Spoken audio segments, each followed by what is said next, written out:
This was once the largest lake in the Middle East and one of the biggest salt lakes on the planet.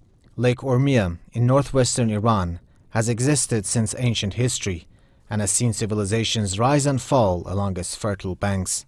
But starting from the late 1990s, its waters began to retreat. It receded by around 500 meters a year, and now only 1/5 of the lake's original area remains. Lakeside vegetation has vanished. Once colorful tourist resorts have turned into ghost towns. It wasn't only the lake that died. The lake was part of our childhood memory, part of the area's environmental identity. It's terribly regrettable. Some local traders can still make a living off the lake by retrieving the salt and selling it. But the region's future is in doubt. Scientists describe what's happening to Lake Eromiye as an environmental catastrophe. The ongoing drought means the crisis is worsening, and there are fears that the lake may disappear altogether. Even the most optimistic assessments acknowledge it may never return to its original size. The salt left behind threatens millions of nearby residents. The lake bed is still wet, preventing the salt from spreading easily and causing more damage to other communities. Nevertheless, salt storms, especially in summer, have already put the region's agriculture at risk and created health hazards for locals. Salt storms have caused irreparable damage to our crops and our gardens.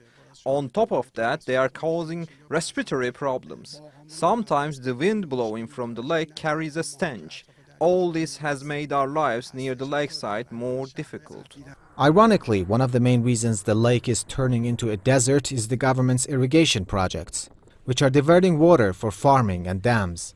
Rising temperatures and an extended drought, which have been blamed on the climate crisis, have also worsened the situation. A UN project to save the dying lake was launched in 2013 with funding from Japan.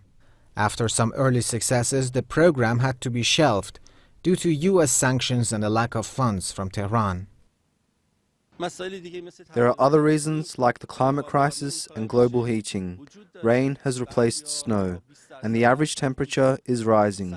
And at the same time, we have constructed dozens of dams on the rivers of the Eromiye Lake Basin. Iran is a largely arid country, and the climate crisis is expected to worsen its chronic dry spells. Lake Eromiye is a glimpse of the dangers that come with the climate change, mismanagement, and inaction. Reza Hatami, TRT World, Lake Eromiye.